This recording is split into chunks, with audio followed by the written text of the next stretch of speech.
नगर शहरातील आडते बाजार येथील वर्षा मेडिकलमध्ये चोरीची घटना घडली आहे। 11 सप्टेंबर रोजी पहाटे 3च्या सुमारास ही घटना घडली।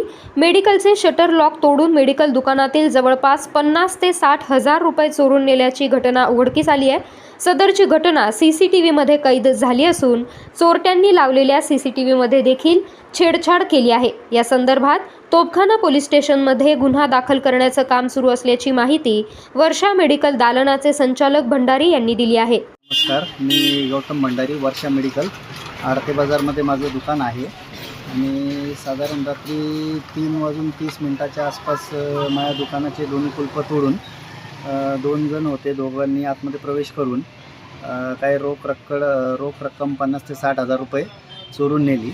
आता पोलीस चौकशी चालू आहे आणि तरी मी त्या संदर्भात FIR दर्ज करणार आहे।